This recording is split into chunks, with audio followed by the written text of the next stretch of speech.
News டுடேயின் மதிய நேர செய்திகளோடு இணைந்திருக்கிறீர்கள். விரிவான செய்திகளுக்கு செல்ல முன்பதாக முதலில் தலைப்புச் செய்திகள். சஜித்துக்கு பிரதமர் பதவி, ரணிலை ஜனாதிபதியாக்க திட்டமிடும் எதிர்க்கட்சி. காரைதீவில் மற்றொரு வைத்தியர் உயிரிழப்பு. செல்வந்தர்களை பாதுகாக்கும் இலங்கை அரசாங்கம், சஜித் குற்றச்சாட்டு. தமிழர்களுக்கு விடுதலை பெற்றுக் கொடுத்த மகிந்த பெருமை பேசும் நாமல் ராஜபக்ச. வெளிநாட்டு வேலை வாய்ப்பு மோசடி தொடர்பில் குவியும் முறைப்பாடுகள். வாகன இறக்குமதி தொடர்பில் இராஜாங்க அமைச்சர் வெளியிட்ட தகவல். கிராம உத்தியோகத்தர்கள் விடுத்துள்ள எச்சரிக்கை. எரிபொருள் விலைகளில் ஏற்பட்டுள்ள மாற்றம் தொடர்பில் பேராசிரியர் தகவல். தொடர்வென விரிவான செய்திகள்.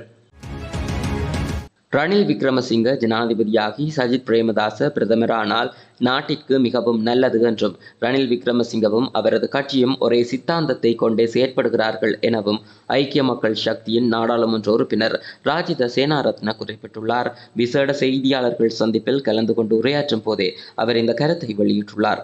நாடு இப்போது இருக்கும் இடத்திலிருந்து கொஞ்சம் கூட மாறினால் நாட்டின் போக்கு மாறிவிடும். இதனால் சர்வதேச நாணய நிதியம் நாட்டை விட்டு வெளியேறும் சூழல் ஏற்படும்.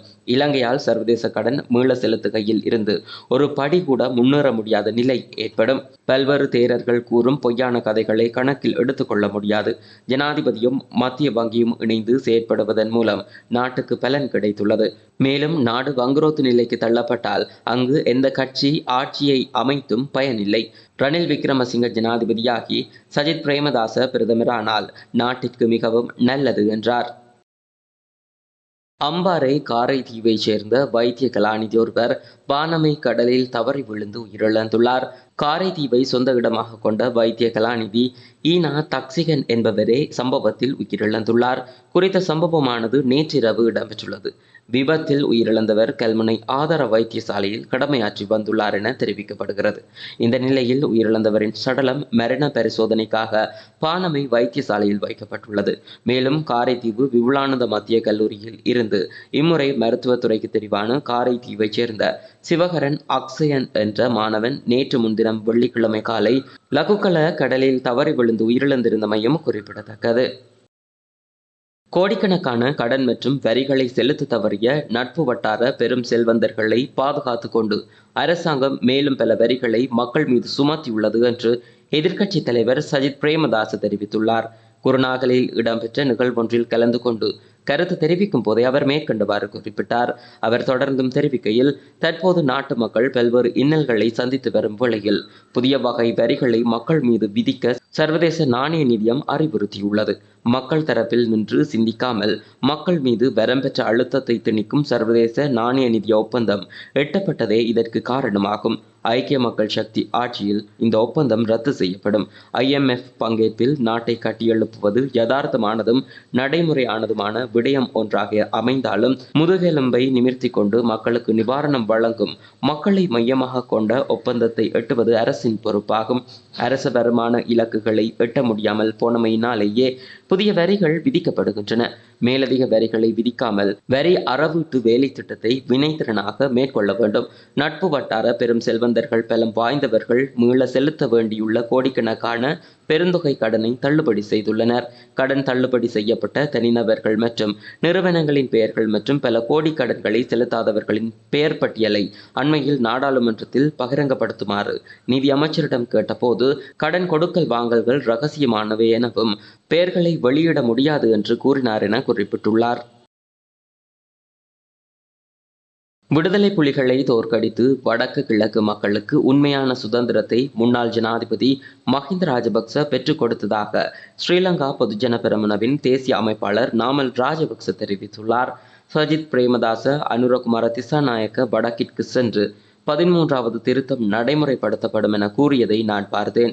ஆனால் வடக்கு கிழக்கு மக்களுக்கு உண்மையான சுதந்திரத்தை வழங்கியவர் முன்னாள் ஜனாதிபதி மஹிந்த ராஜபக்ச என்பதை நான் கூற விரும்புகிறேன். அத்துடன் 13வது திருத்த சட்டத்தின் ஊடாக வடக்கு கிழக்கு மக்கள் வாக்களித்து அவர்கள் விரும்பும் முதலமைச்சரையும் மாகாண சபை பிரதிநிதிகளையும் நியமிக்கும் வாய்ப்பும் வழங்கப்பட்டுள்ளது. வடக்கில் வாக்களிக்கும் உரிமையை கூட விடுதலை புலிகள் கட்டுப்படுத்தி இருந்தனர். அவர்கள் மாகாண சபையை கேட்கவில்லை. தனி நாடு வேண்டும் என கோரியிருந்தனர். 13வது திருத்தம் ஏற்கனவே நடைமுறையில் உள்ளது. வடக்கில் தேர்தலை எதிர்பார்த்து அரசியல் ஆதாயங்களுக்காக தேர்தலை நெருங்கி வைத்துக் கொண்டு ஏனைய கட்சிகள் இவ்வாறு பேசுவது உண்மையில் வருத்தமளிக்கிறது. வடக்கின் எந்தவொரு அபிவிருத்தி பற்றியும் அவர்கள் பேசவில்லை. ஆனால் எமது அரசாங்கத்தின் காலத்தில்தான் வடக்கு வசந்தம், கிழக்கின் புதுநாள் போன்ற அபிவிருத்தி திட்டங்கள் ஆரம்பிக்கப்பட்டன. எனவே 13வது திருத்தத்தை நடைமுறைப்படுத்துவதற்கு முன்னர் மாகாண சபை வாக்கெடுப்பு நடத்தப்பட வேண்டும். அதை பற்றி யாரும் பேசுவதில்லை. 13வது திருத்த சட்டத்தை நடைமுறைப்படுத்தும் முன் அதை பற்றி மேலும் ஆய்வு செய்ய வேண்டும். தேர்தலுக்காக 13வது திருத்த சட்டத்தை அரசியல் சாதனமாக பயன்படுத்திக் கொள்ள வேண்டாம் எனவும் அது வடக்கு மக்களின் உணர்வுகளுடன் விளையாடும் செயலாகும் எனவும் அவர் குறிப்பிட்டுள்ளார். ருமேனியாவில் வேலை வாங்கி தருவதாக கூறி பண மோசடி செய்த பாரிய வெளிநாட்டு வேலைவாய்ப்பு மோசடி குறித்த தகவல் வெளியாகியுள்ளது. மாத்தறை பிரதேசத்தில் நிறுவனம் ஒன்றை நிறுவி மோசடியான முறையில் வேலைவாய்ப்பு நிறுவனத்தை நடத்தி வந்த சந்தேக நபர் கைது செய்யப்பட்டுள்ளதாக இலங்கை வெளிநாட்டு வேலைவாய்ப்பு பணியகம் தெரிவித்துள்ளது. ருமேனியாவில் வேலை வாங்கி தருவதாக கூறி பல்வேறு நபர்களிடமிருந்து 130 லட்சம் ரூபாய்க்கு மேல் பணம் வசூலித்து மோசடி செய்துள்ளமையும் தெரிய வந்துள்ளது. இதன் அடிப்படையில் வெளிநாட்டு வேலைவாய்ப்பு பணியகத்திற்கு 53 முறைப்பாடுகள் கிடைக்கப்பெற்றுள்ளன.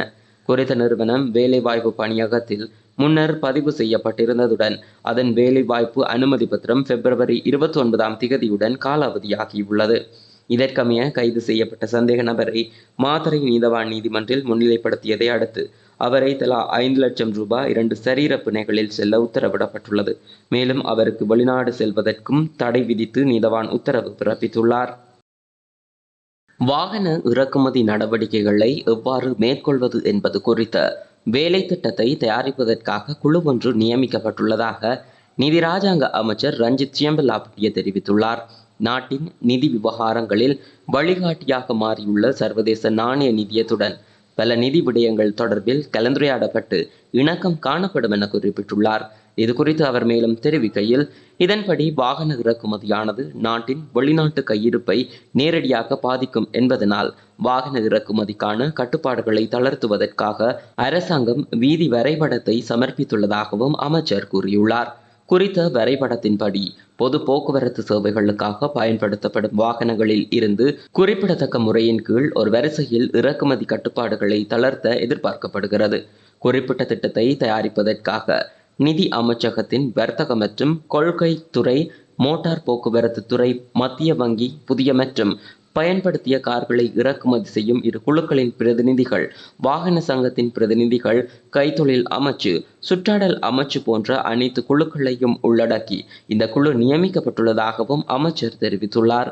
மேலும் இந்த வாகனங்களின் இறக்குமதிக்கான கட்டுப்பாடுகளை தளர்த்தும் போது பொதுமக்களின் போக்குவரத்து தேவைக்காக பயன்படுத்தப்படும் வாகனங்கள், பொருட்களை கொண்டு செல்லும் வாகனங்கள், பொதுமக்கள் பயன்படுத்தும் மோட்டார் சைக்கிள்கள் மற்றும் கார்கள், அதற்கு மாற்றாக பயன்படுத்தப்படும் வாகனங்கள் மீதான கட்டுப்பாடுகளை தளர்த்துவதற்கும் அரசாங்கத்தின் விசேட கவனம் செலுத்தப்படும் என அவர் குறிப்பிட்டுள்ளார்.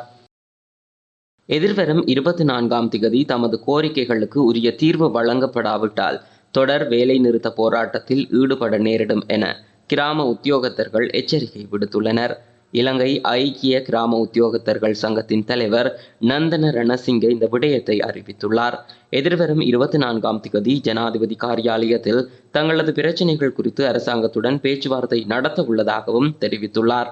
தற்போது சட்டப்படி வேலை என்ற தொழிற்சங்க நடவடிக்கை முன்னெடுக்கப்பட்டு வருவதாகவும் அவர் கூறியுள்ளார். சம்பளம், கொடுப்பனவு போன்றவற்றை மறுசீரமைத்தல் உள்ளிட்ட சில கோரிக்கைகளை கிராம உத்தியோகத்தர்கள் முன்வைத்துள்ளனர். நபர் ஒருவரின் மரணத்தின் போது வழங்கப்படும் ஆவணங்கள் போன்ற அத்தியாவசிய சேவைகளை வழங்கி வருவதாகவும் அவர் தெரிவித்துள்ளார். எனினும் கிராம சேவை சான்றிதழ் வழங்குதல் உள்ளிட்ட ஏனைய நடவடிக்கைகளை மேற்கொள்வதில்லை என அவர் குறிப்பிட்டுள்ளார். பேச்சுவார்த்தைகள் தோல்வியடைந்தால் தொடர் வேலை நிறுத்த போராட்டம் முன்னெடுக்கப்படும் எனவும் அவர் எச்சரிக்கை விடுத்துள்ளார். உலக சந்தையில் கச்சா எண்ணெய் விலை குறைவினால் நாட்டு மக்களுக்கு எந்த நன்மையும் கிடைக்கப் போவதில்லை என பேராதனை பல்கலைக்கழகத்தின் பொருளாதார மற்றும் புள்ளி விவரவியல் திணைக்களத்தின் பேராசிரியர் வசந்த அத்துக்கொரள தெரிவித்துள்ளார். நாட்டில் பெட்ரோல் மற்றும் டீசல் விலைகள் கணிசமாக குறையாததால் போக்குவரத்து செலவு மற்றும் பொதுவான வாழ்க்கை செலவு குறைவதில்லை என்றும் அவர் குறிப்பிட்டுள்ளார். 2023 செப்டம்பர் மாதத்தில் இலங்கையில் 95 ரக பெட்ரோலின் விலை சுமார் 420 ரூபாவாக இருந்ததாகவும் தற்போதும் அதே விலையே இருப்பதாகவும் அவர் கூறியுள்ளார். கடந்த ஆண்டு செப்டம்பர் மாத நிலவரப்படி ஒரு பீப்பாய் கச்சா எண்ணெய் விலை கடந்த ஆண்டு டிசம்பர் மாதத்திற்குள் $68 குறைவடைந்துள்ளது.